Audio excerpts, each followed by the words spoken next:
تو ایک تو مقصد یہ تھا کہ آپ کو تھوڑا بیک گراؤنڈ کا بتایا جائے کہ یہ جو اس وقت ایک پاکستان میں شاہ سرخیاں جو مقدمہ بن رہا ہے اور جس کے بارے میں بات کی جا رہی ہے وہ کیا ہے اور اس کے کیا مضمرات ہیں. سب سے پہلے تو میں آپ کو بتاؤں کہ اس میں محترمہ بے نظیر بھٹو نے جب فیصلہ کیا پاکستان واپس آنے کا تو انہیں پرویز مشرف صاحب نے فون کیا دبئی میں اور انہیں آگاہ کیا گیا، اور پاکستان ہی نہیں بلکہ افغانستان، یو اے ای اور سی آئی اے تینوں ملکوں کی جو خفیہ ایجنسیاں تھیں انہوں نے محترمہ بے نظیر بھٹو کو مشورہ دیا کہ پاکستان میں ان کی اسیسینیشن کا خطرہ ہے اور آپ فی الحال پاکستان جانے کا ارادہ ملتوی کریں. محترمہ بے نظیر بھٹو نے یہ وارننگز جو ہیں ان کو اگنور کیا اور وہ پاکستان تشریف لائیں. پاکستان آنے کے بعد بھی ان کو یہ کہا گیا کہ وہ اپنی جو پبلک موومنٹ ہے اس کو بہت محدود کریں. اسی طرح اسی دوران میں جو قبائلی علاقوں میں جو اس وقت کی تحریک طالبان کا سربراہ تھا بیت اللہ محسود، اس نے ایک ڈیلی ٹائمز کو ایک انٹرویو دیا اور اس انٹرویو میں اس نے یہ کہا کہ وہ محترمہ بے نظیر بھٹو کو قتل کریں گے جو ہی موقع ملا. اس کے بعد بار بار کی جو درخواستیں تھیں محترمہ کو، وہ حکومت کی ظاہر ہے کہ ان کا ایک خالصتاً سیاسی نقطہ نظر تھا، وہ شاید محدود نہیں کر سکتی تھیں، بہرحال وہ نہ ہو سکا. اور اس کے بعد لیاقت باغ جس دن محترمہ بے نظیر بھٹو نے جانا تھا، اس سے پہلے سب سے پہلے ان کے اوپر اسیسینیشن اٹیمپٹ ہوئی کراچی میں. آپ کو یاد ہے کارساز میں حملہ ہوا اور اس میں بہت لوگ جو ہیں وہ شہید ہوئے. اس کے بھی تمام ایکیوز جو ہیں وہ اریسٹ کر لیے گئے، پکڑ لیے گئے، اور کہا گیا کہ محترمہ بے نظیر بھٹو کو دوبارہ کہا گیا کہ آپ اپنی پبلک موومنٹ کو بہت کم اور محدود کریں، لیکن وہ نہ ہو سکی. اس کے بعد بی بی جو ہیں وہ آپ کو یاد ہوگا کہ NWFP کے دورے کے اوپر گئیں، وہاں پر بھی ان کو اسیسینیشن کا اٹیمپٹ کرنے کا جو تھا وہ موجود تھا اور وہ پلان بھی وہاں پر موجود تھا، اور اس وقت بی بی نے وہاں پر جو ہے وہ کامیاب نہ ہو سکا کیونکہ انہوں نے اپنا دورہ مختصر کر دیا اور وہ پاکستان آ گئیں واپس راولپنڈی میں. راولپنڈی میں لیاقت باغ کے جلسے سے ایک دن پہلے آپ کو یاد ہوگا کہ ڈائریکٹر جنرل ISI جو ہیں ان کی محترمہ بے نظیر بھٹو سے ملاقات ہوئی. محترمہ کو ان کے گھر کے اوپر جو ہے وہ نظر بند بھی کیا گیا، اور یہ حتیٰ کہ یہاں تک کہا گیا کہ اگر آپ مناسب سمجھیں تو ہم آپ کو آپ کے گھر پہ نظر بند کر دیتے ہیں تاکہ آپ کو سیاسی طور کے اوپر اگر آپ یہ چاہتی ہیں کہ یہ نہ لگے کہ میں ڈر گئی ہوں یا کچھ ایسا ہوا ہے، حکومت آپ کو نظر بند کر دیتی ہے، لیکن لیاقت باغ آپ نہ جائیں کیونکہ اس طرح کی اطلاعات ہیں کہ آپ کی وہاں پر اسیسینیشن اٹیمپٹ کی جائے گی. لیکن بہرحال یہ نہ ہوا، اور محترمہ نہ صرف لیاقت باغ گئیں بلکہ انہوں نے جو سیکیورٹی کے ان کی دو طرح کی سیکیورٹی ارینجمنٹس تھیں. ایک سیکیورٹی ارینجمنٹ تھی جو حکومت پاکستان نے انہیں مہیا کی، وہ لیاقت باغ کے جلسے تک تھی، اور وہ جلسہ ختم ہو گیا. پیپلز پارٹی کا جو انٹرنل سیکیورٹی میئر تھا جس کی اس وقت کی جو سربراہی کر رہے تھے وہ پیپلز پارٹی کے لوگ کر رہے تھے، انہوں نے بی بی کی سیکیورٹی ٹیک اوور کر لی اور بی بی جلسہ گاہ سے روانہ ہوئیں. اس وقت جو سیکیورٹی وائلیشن تھی وہ ہوئی، اور محترمہ بے نظیر بھٹو ان کو بالکل یہ she was not suppose to come out of her car, but ان کے ساتھ بیٹھے ہوئے جو لوگ ہیں انہوں نے دروازہ ان کا کھولا اور بی بی جو ہیں وہ باہر نکلیں، اور وہاں پر ان کے اوپر ایک اسیسینیشن اٹیمپٹ ہوئی جس میں بدقسمتی سے وہ شہید ہو گئی. یہ ایک بیک گراؤنڈ ہے. اس کے بعد جب ان کی شہادت ہو گئی ہے تو اس کے بعد 5 تفتیش جو ہیں وہ اس کیس میں ہو چکی ہیں. سب سے پہلی تفتیش جو تھی وہ پاکستان کے اپنے اداروں نے کی، جس میں ایک جوائنٹ انویسٹیگیشن ISI IB اور لوکل پولیس تھی، اور وہ تفتیش جو ہے وہ 24 گھنٹوں کے اندر ہی، جیسے آپ کو معلوم ہے کہ بریگیڈیئر جاوید چیمہ نے پریس کانفرنس کی اور انہوں نے وہ تفتیش کے جو نتائج تھے اس سے لوگوں کو آگاہ کیا. مقصد یہ تھا، آپ کو یاد ہوگا کہ اس وقت پاکستان میں محترمہ کی شہادت کے بعد پورے پاکستان میں ایک آگ لگی ہوئی تھی، املاک جلائی جا رہی تھیں، بہت زیادہ ملک میں جو ہے وہ ایک ہیجانی کیفیت تھی. تو ایک سربراہ مملکت کے طور کے اوپر اور پاکستان کے ذمہ دار کے طور کے اوپر اس وقت کی حکومت نے یہ بہتر سمجھا کہ جو تفتیش کے نتائج ان کے پاس ہیں ان کو فوری طور کے اوپر پبلک کر دیا جائے. چنانچہ اس کو پبلک کیا گیا اور وہ جو تفتیش تھی اس کے مطابق محترمہ بے نظیر بھٹو کی جو شہادت ہے اس کا ماسٹر پلان قبائلی علاقوں میں بیٹھے ہوئے فسادیوں نے تیار کیا تھا جن کا سربراہ بیت اللہ محسود تھا. 7 اور لوگ اس میں تقریباً شریک، 13 کے قریب اس میں لوگ اور شریک تھے. بعد میں ان میں سے 7 لوگ گرفتار کر لیے گئے. وہ 7 کے 7 جو ہیں اس وقت جیل میں ہیں اور ٹرائل ان کا ہو رہا ہے. اس تفتیش کے بعد 4 اور تفتیشیں ہوئیں. اس میں ایک اسکاٹ لینڈ یارڈ نے جا کے تک آپ کے یہاں برطانیہ کا جو اسکاٹ لینڈ یارڈ ہے اس کی تفتیش شامل ہے. یونائٹڈ نیشنز کمیشن نے ایک کمیشن تشکیل دیا حکومت پاکستان کی درخواست کے اوپر، اس کی انکوائری کمیشن کی رپورٹ شامل ہے. اس کے بعد ہماری اپنی یہ جو اس وقت FIA نے اور جوائنٹ انویسٹیگیشنز نے کی اور یہ 5ویں تفتیش اس وقت ہمارے سامنے آ رہی ہے. ان 5 تفتیشوں میں جو ایک نقطہ بالکل سامنے آیا وہ یہ تھا کہ محترمہ بے نظیر بھٹو کی جو شہادت ہے وہ ایگزیکٹلی جو سرکمسٹانسز، جو اس کے ایکیوزڈ، جو موڈس آپرینڈی اس کے لیے استعمال کیا گیا، جو کچھ بھی استعمال کیا گیا، وہ وہی ان 5 تفتیشوں کے نتائج ہیں جو پہلی تفتیش کا نتیجہ تھا. اس سے ہم کوئی آگے نہیں بڑھے اور ثابت اب تک یہی ہوا کہ ماسٹر مائنڈ جو تھے وہ وہی لوگ تھے اور اس کو جو ہے کیا گیا. آخری ہفتے میں، یہ جو آخری ہفتہ گزرا ہے، اس سے ایک ہفتہ پہلے ایک ڈیولپمنٹ یہ ہوئی کہ FIA نے ایک سپلیمنٹری چلان جس کو کہتے ہیں یا سپلیمنٹری پولیس رپورٹ آپ کہہ لیں کہ وہ پیش کی عدالت میں. اس میں انہوں نے ایک 3 صفحات لکھے ہیں جس میں انہوں نے کہا کہ rule of Pervez Musharraf. Rule of Pervez Musharraf میں انہوں نے جو ڈٹرمن کیا ہے فیکٹ وہ یہ کیا کہ پرویز مشرف پاکستان کے سربراہ تھے اور محترمہ بے نظیر بھٹو کے لیے جو ایڈیکویٹ سیکیورٹی ارینجمنٹس تھے وہ نہیں کیے گئے. اور انہوں نے اس کے اوپر کا جو ہے وہ یہ چارج کیا کہ ایڈیکویٹ بطور سربراہ مملکت ایڈیکویٹ سیکیورٹی ارینجمنٹس نہیں کیے گئے اور یہ چلان جو ہے وہ عدالت میں پیش کیا.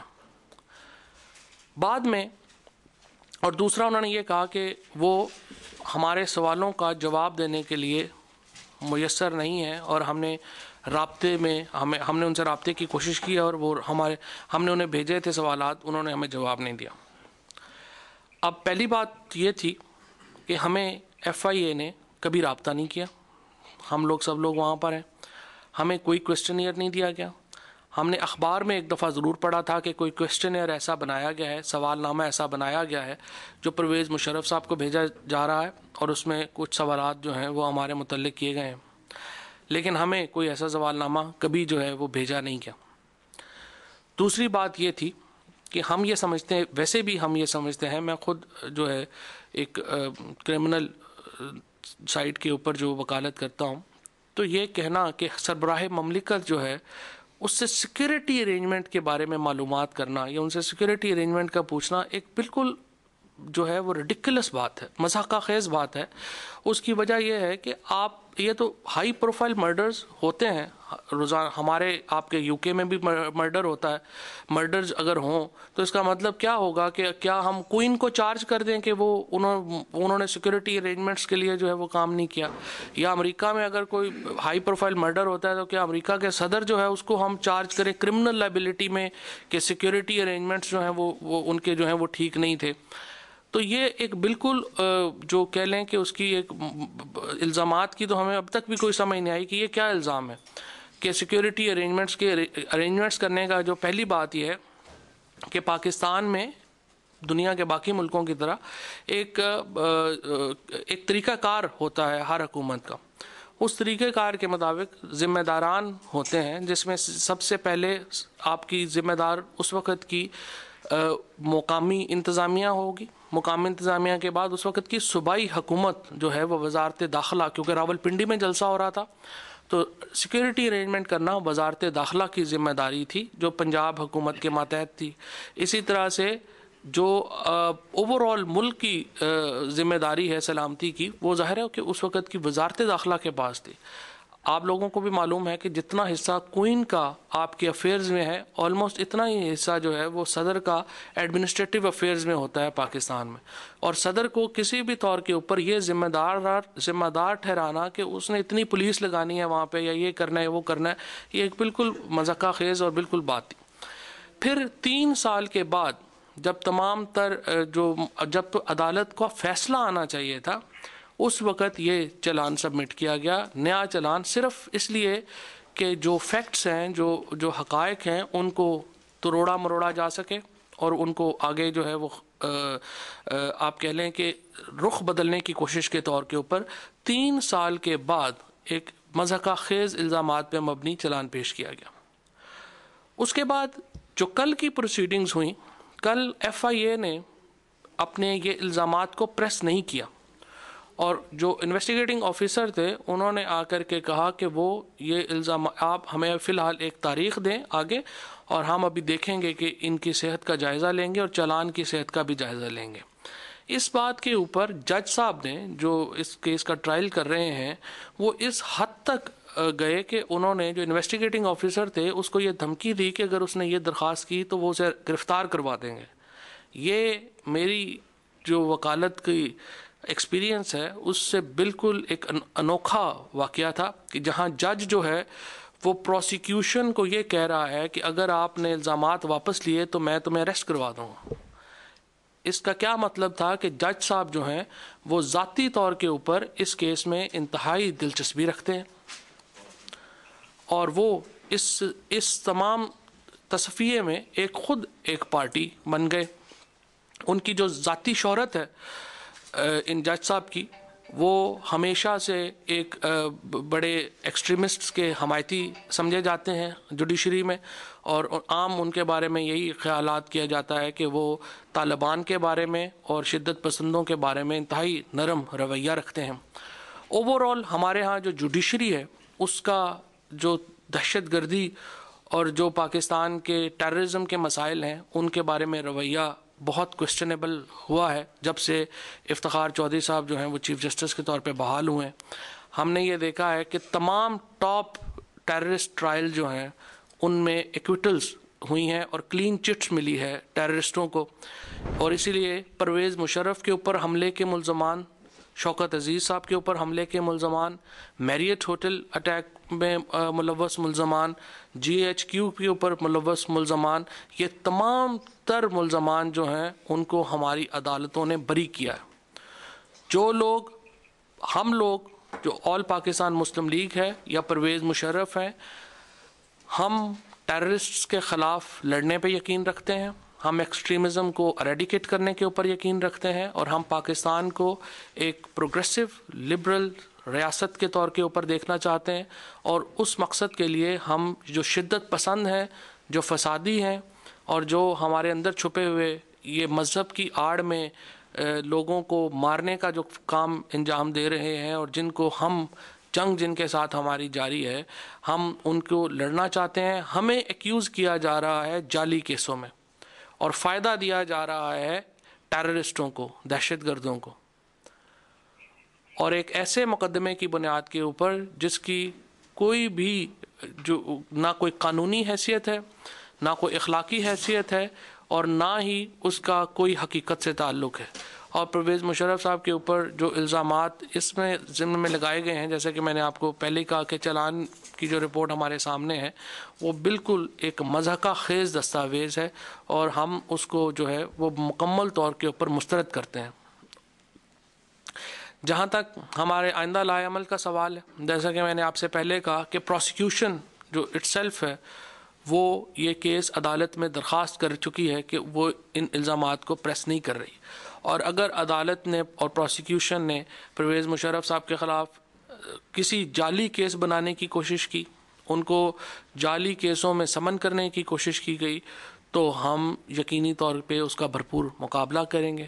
ہم لندن میں اس کے اوپر احتجاج کریں گے, ہم لاہور میں اس کے اوپر احتجاج کریں گے, ہم راولپنڈی, فیصل آباد, سکھر, پشاور, بلوچستان کے اور پاکستان کے کونے کونے میں ہم اس کے اوپر احتجاج کریں گے, اور انشاءاللہ تعالی ان کو مجبور کریں گے کہ وہ یہ جعلی کیسز اور مقدمات جو ہیں وہ واپس لیں.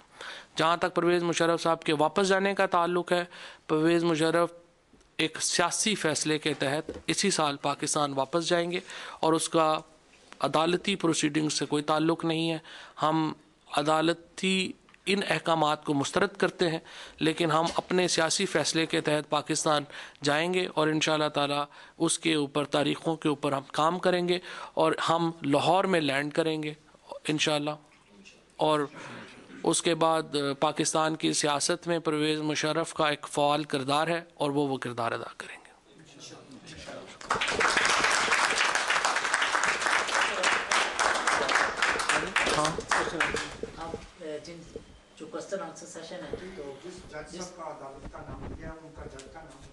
رانا ارشاد. میں وہیں سے پک کرتا ہوں. آپ نے فرمایا کہ ہم یہاں پہ بھی احتجاج کریں گے, پاکستان میں بھی احتجاج کریں گے. تو احتجاج جو ہے وہ تو صرف سڑکوں پر ہوگا, اس کا عدالتی کارروائی سے کوئی تعلق نہیں ہے. عدالت میں جو بیٹھا ہوا جج ہے وہ آپ کے احتجاج سے متاثر نہیں ہوگا, مرعوب نہیں ہوگا, اپنا فیصلہ سنائے گا. اصل بات یہ ہے کہ آپ عدالتی کارروائی کو عدالتی طور پر فیس کریں گے یا نہیں کریں گے. یہ جو پاکستان کے قانون میں اس کی موجود ہیں, توضیحات موجود ہیں. ہم اس کو جو وارنٹ ہے اس کو چیلنج بھی کر سکتے ہیں, ہم اس کو سپیریئر کورٹس میں بھی جا سکتے ہیں ان کے خلاف, اور ہم اس کے اوپر جو ہے وہ جو قانونی کارروائی بنتی ہے وہ بھی کریں گے. اور لیکن ہمیں یہ معلوم ہے کہ قانونی کیس نہیں ہے, یہ سیاسی کیس ہے, اور سیاسی کیس ہمارے خلاف بنائے گئے ہیں. پاکستان میں پہلے بھی سیاسی کیس سیاسی حریفوں کے خلاف بنے ہیں, اور یہ بھی ایک سیاسی کیس ہے, اور اس کا فیصلہ قانون کے میدان میں نہیں, سیاست کے میدان میں ہوگا. فواد چودھری صاحب سے میرا سوال یہ ہے کہ آج کل میڈیا میں اور کچھ پارٹی دو ایک سیاسی پارٹی کے جو نمائندے ہیں وہ یہ کہتے ہیں کہ ملک میں عدلیہ آزاد ہو گئی. میری یہ سمجھ میں نہیں آتا کہ افتخار چودھری کے دوبارہ واپس آنے کے بعد عدلیہ آزاد تو نہیں ہوئی, ایک اس کا سیاسی رول ہو گیا ہے. تو اس سلسلے میں کیا کچھ تحریک چلائی جا سکتی ہے کہ جج کا کام سیاسی نہیں ہے بلکہ قانون کی روح سے فیصلے کرنا ہے, سیاسی روح سے فیصلے نہیں کرنا ہے. اس سلسلے میں کوئی تحریک شروع کی جا سکتی ہے یا اس کی ضرورت ہے؟ بالکل آپ کی بات صحیح. بات یہ ہے کہ ہمارے جو موجودہ جج صاحبان ہیں, خصوصاً افتخار چودھری صاحب جو ہیں, وہ ایک سیاسی تحریک کے نتیجے میں چیف جسٹس بحال ہوئے ہیں, چیف جسٹس بنے ہیں. اگر وہ پاکستان کی اپنی بحالی سے پہلے شاید بیسٹ ہوپ تھے, بحالی کے بعد وہ بیسٹ ہوپ نہیں رہے, اور یہی وجہ ہے کہ ان کا جو سیاسی کردار ہے, ہم چاہتے ہیں کہ پاکستان میں عدالتیں جو ہیں وہ اپنے خود کو سیاست سے الگ تھلگ کریں. اور حقیقت یہی ہے کہ پاکستان میں بڑی ہوئی پرسیپشن ہے, یہ تاثر بہت زیادہ ہے کہ پاکستان کی جو اعلیٰ عدالتیں ہیں وہ ایک خاص سیاسی جماعت کی طرف جھکاؤ رکھتی ہیں, کیونکہ اس سیاسی جماعت نے ان کا ساتھ دیا تھا ان کی بحالی میں. اور اس وقت جو پاکستان میں فیصلے ہو رہے ہیں, اس وقت نواز شریف صاحب کے خلاف 35 کے قریب ریفرنسز پینڈنگ ہیں نیب میں, نیب کے. ان کی تقریباً $3 ارب کی پراپرٹیز اس وقت UK اور امریکہ میں موجود ہیں. ان کے جو تمام تر یہاں پر آپ کو معلوم ہے, آپ لوگ لندن میں رہتے ہیں, ان کے جو چھوٹے بیٹے ہیں حسن نواز شریف صاحب, وہ یہاں پہ بلینر اسٹیٹس انہوں نے اپنا ڈکلیئر کیا ہے, اور یہاں پہ بہت ہیوج وہ اماؤنٹ ٹیکس کی دے رہے ہیں. ان تمام جو سلسلہ ہے اس کا عدالت جو ہے وہ نوٹس نہیں لیتی ہے. ان کے ریونٹ فارم سے لے کر کے حدیبیہ میں اور منی لانڈرنگ کے کیسز پینڈنگ ہیں جو وہاں پہ نہیں چلائے جا رہے, اور صرف نواز شریف کے جو مخالفین ہیں ان کے اوپر کیسز بھی بنتے ہیں, ان کے خلاف کیسز چلتے ہیں. UK ٹائم لندن سے فائیں گردش کر رہی پاکستان میں کہ انٹرپول سے بھی رابطہ کیا جا سکتا ہے وارنٹ گرفتاری کے حوالے سے. لیگل پوائنٹ آف ویو اور رونق شاہ صاحب جو آپ کہہ رہے ہیں کہ وہ ان کی سائڈ لے رہے ہیں، فیور دے رہے ہیں، تو ان کے خلاف آپ نے کوئی ہر جو اپیکس ہماری کورٹس ہیں ان کو آپ نے پرسو کیا ہے اس حوالے سے؟ یقیناً ہم اس کو پرسو بھی کریں گے اور جو بھی کارروائی قانونی بنتی ہے وہ کریں گے. جہاں تک انٹرپول کا تعلق ہے، انٹرپول کے لیے آپ کو ایک لمبے قانونی تاثر سے گزرنا پڑتا ہے. میں صرف آپ کی قانونی پرویز مشرف کے لیے سب میں پہلے آپ کو بتا دوں، کسی انٹرپول کی ضرورت نہیں، کسی ایکسٹریڈیشن کی پالیسی کی ضرورت نہیں ہے. ہم تو پاکستان جا رہے ہیں، ہمیں ریسٹ جس نے کرنا ہے کر لیں، اور اگر جس نے اپنا اگر ہم نے گرفتاری سے ڈرنا ہے اور اگر ہم نے لندن اور دبئی میں بیٹھ کے صرف سیاست کرنی ہے تو پھر تو ہم سیاست نہیں کریں گے. ہم تیار ہیں، ہم پاکستان جائیں گے. پاکستان میں ہمیں ہمارا جس نے جو بگاڑنا ہے بگاڑ لیں. جہاں تک صرف قانونی آپ بات کریں وارنٹ ایگزیکیوشن کی، تو اس کے لیے ابھی تک جو بنیادی بات ہے ابھی تک وہی پوری نہیں کی گئی. یعنی ہمیں تفتیش میں ہی شامل نہیں کیا گیا، ہمیں کوئی کوسچنئر نہیں بھیجا گیا. جب ہمیں کوسچنئر بھیجتے ہیں اور اس کا ہم جواب دے دیتے ہیں تو یہ وارنٹ ویسے ہی ختم ہو جاتا ہے. سیکشن 93 CRPC جو ہے وہ اپلائی کرتا ہے فورن وارنٹس کے اوپر، اور جو پروسیجر ہے آگے کسی کو پروکلیم ڈیفینڈر ڈکلیئر کرنے کا، ان میں سے ایک بھی پروسیجرل ریکوائرمنٹ پوری نہیں کی گئی ابھی تک. تو اگر یہ پروسیجرل ریکوائرمنٹس کی طرف جب وہ آئیں گے، ابھی تو ہم اسی وارنٹ کو ہی چیلنج کریں گے کیونکہ یہ بالکل غیر قانونی طور کے اوپر یہ وارنٹ جاری کیا. تو چوئی صاحب، آپ کا مطلب یہ ہوا کہ پرویز مشرف صاحب کا نام اس سارے عمل میں، اس سارے انویسٹیگیشن میں ڈالنے کا مطلب یہ ہوا کہ اصل مجرموں کو تحفظ دینا ہے اور تفتیش کا رخ تبدیل کرنا ہے. اور دوسرا، اس وقت پاکستان میں ریمنڈ ڈیوس سے لے کر کے جو معیشت کے اوپر کیسز چل رہے تھے، اور آپ کو معلوم ہے کہ جو پیپلز پارٹی کے اندر بھی ایک بڑی دراڑ آئی ہے، اور وہاں پہ فارن منسٹر جو ہیں ہمارے قریشی صاحب اور ان کے جو انفارمیشن منسٹر تھے قمرالزمان قاہرہ صاحب، ان کو منسٹر نہیں بنایا گیا. اور پیپلز پارٹی کے اندر پیپلز پارٹی اپنے اندر ٹوٹ پھوٹ کا شکار ہے. ایک ان کا مقصد تھا کہ اس کو ڈائیورٹ کیا جائے، اس اٹینشن کو ادھر، اور دوسرا ریمنڈ ڈیوس کے اوپر حکومت جو ہے پاکستان کی وہ بالکل بیک ٹریک کر چکی ہے. وہ ان کو کسی طریقے سے بہانے سے جو ہے وہ ریمنڈ ڈیوس کو چھوڑنا بھی چاہتی ہے، اور وہ چاہتے ہیں کہ اس سطح سے جو پاکستان کے اصل مسائل ہیں، معاشی اور خارجی مسائل، ان سے توجہ ہٹے اور اس ایک نان ایشو کے اوپر جو ہے وہ بحث اسٹارٹ ہے. شکریہ. ریمنڈ ڈیوس کے حوالے سے آل پاکستان مسلم لیگ کا کیا سٹانس ہے؟ اور جو مشرف صاحب جب پریزیڈنٹ تھے ان کے دور میں ڈاکٹر عافیہ صدیقی بھی گئیں اور سینکڑوں پاکستانیوں کو CIA وہاں پاکستان سے اٹھا کے لے کے گئی، تو اس کے ساتھ سے لنک کیا جا رہا ہے؟ دیکھیں، پہلی بات تو یہ ہے کہ جب ہم یہ کہتے ہیں کہ ان کے دور میں اٹھا کے لے کے گئی، تو سب سے پہلی بات یہ ہے کہ ہمارے پاس کوئی پروف ہونا چاہیے. مثال کے طور کے اوپر آپ نے یہ کہا کہ سینکڑوں پاکستانیوں کو CIA اٹھا کے لے کے گئی. میں کہہ رہا ہوں ایک بھی پاکستانی کو CIA اٹھا کے لے کے گئی.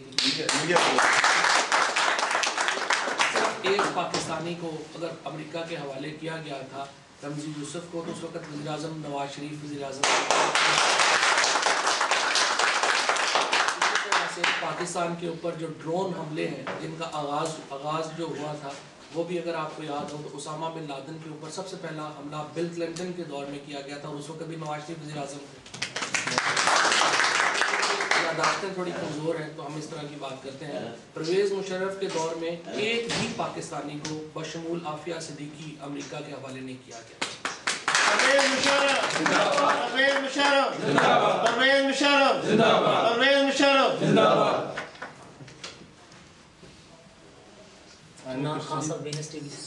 جی چوہر صاحب، یہ تو بڑی ایک ضمنی بات ہے، یہ مقدمہ جو آپ بتا رہے ہیں، اس سے تو آبویسلی آپ قانونی طور پہ نمٹ لیں گے. اس وقت جو حالات ہیں پاکستان کے، جو مسائل درپیش ہیں، اس کو آپ کیسے دیکھتے ہیں کہ اب ہونا کیا چاہیے، اور آپ کی جماعت کا خصوصاً جنرل صاحب کا کیا رول ہوگا اس میں؟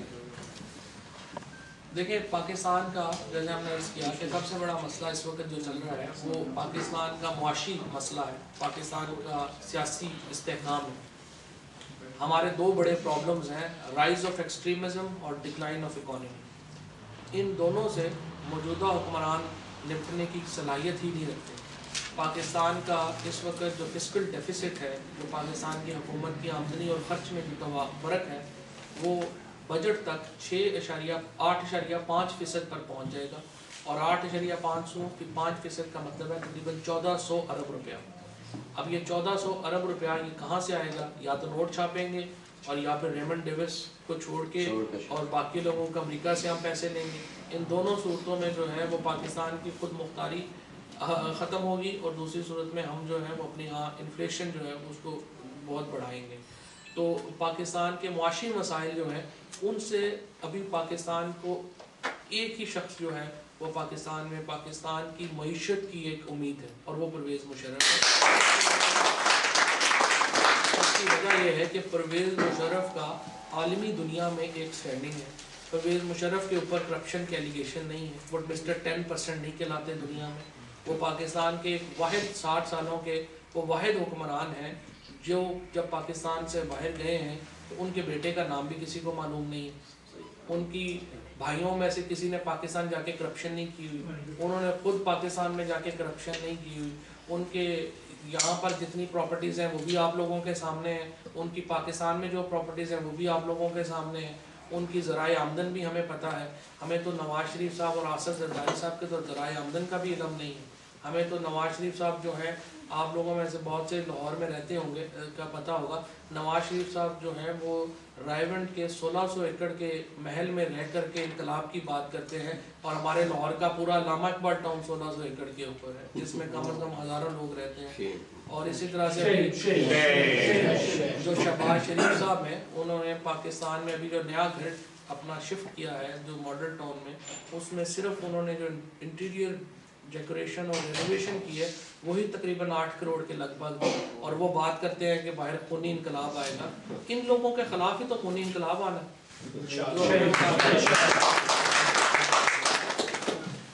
سید مجموع جردانی صاحب. جی اسلام. اوورسیز پاکستانیز کا ایک خاص رول ہے، اور ہم بالکل ناامیدی میں ہیں اور ایک امید کی قدم نظر آ رہی ہے. تو آپ سے یہ پوچھنا چاہتے ہیں کہ اگر اس کو ایکسپوجر دیا جائے کہ اوورسیز پاکستانیز جو ہیں وہ اتنا ریمیٹنس بھیجتے ہیں، کہتے ہیں کہ $10,000 ملین کا، اور ان کی کوئی سے نہیں ہے، تو میں آپ سے یہ گزارش کروں گا کہ پارٹی کے پروپیگنڈا مشین میں، پبلسٹی میں اس بات کو شامل کیا جائے کہ اوورسیز پاکستانیز کا ایک اہم رول ہے. بالکل صحیح.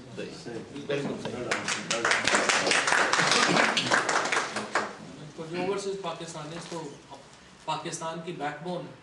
اگر آپ لوگوں نے $10 بلین جو آپ نے پچھلے سال بھیجا ہے، یہ اگر نصف بھی ہوتا تو آج پاکستان اکنامکلی کولیپس کر چکا ہوتا، اور آپ کی وجہ سے ہم لوگ بھی کھڑے ہیں. تو چوہدری صاحب گزارش یہ ہے کہ یہاں پر ماشاءاللہ ہماری ایش پاکستانی کمیونٹی کافی تعداد میں ہے، تو بعض دوستوں سے حلقوں میں جانے کا اتفاق ہوا، ملا ہوں، بات ہوئی ہے، تو اکثر یہ تاثر پایا جاتا ہے کہ جس طرح پاکستان میں پہلے بھی ایک سیاسی شخصیت مرڈر ہوئی، وہ مرتضیٰ بھٹو، تو اس وقت تو ان کی بہن تھی بے نظیر، اور وہ صاحبہ پرائم منسٹر تھیں اور پریزیڈنٹ بھی تھے. تو کیا اس وقت ان کے مرڈر کے بارے میں اس وقت کے پریزیڈنٹ اور وزیر اعظم سے اس طرح کے کویشچن یا سوال و جواب کیے گئے جو اب پرویز مشرف صاحب سے کیے جا رہے ہیں؟ یا حالانکہ وہ تو ان کی بہن تھیں تو ان کو زیادہ سیکورٹی کا وہ کرنا چاہیے تھا، یا تو یہ تو ایک ہیپن ہے. اور کیا پاکستان کی عوام میں بھی ایسا کچھ تاثر پایا جاتا ہے کہ وہ ایسا سوچتے ہوں؟ یقینی طور کے اوپر میرا خیال ہے کہ اگر اس طرح سے اگر ہم ایک اصول اپلائی کریں تو پھر تو بڑے لوگ جو ہیں ان کی گردنیں چاہیے. میرا خیال ہے کہ وہی اصول رکھنے چاہیے جن کے اوپر خود بھی عمل درآمد کیا جا سکتا ہے. شکریہ. اوورسیز پاکستانی کے حوالے سے کچھ میں اوورسیز پاکستانی کے حوالے سے میں یہ کہنا چاہوں گا کہ ہم جیسے فواد بھائی نے فرمایا کہ $10 بلین اوورسیز پاکستانی بھیجتے ہیں اور ان کا پاکستان میں کوئی سے نہیں ہے، نہ کوئی پوچھتا ہے، اور جو $1.5 بلین IMF سے لیتے ہیں اس کے وہ غلام بنے ہوئے ہیں. تو ہمیں اپنے حق کلیم کرنا پڑے گا. اور ہماری سب سے بڑی خوشخبری یہ ہے کہ پرویز مشرف صاحب بھی اب ہمارے ساتھ اوورسیز پاکستانی ہے، سو ہمارا لیڈر بھی اوورسیز ہے. سو انشاءاللہ تعالیٰ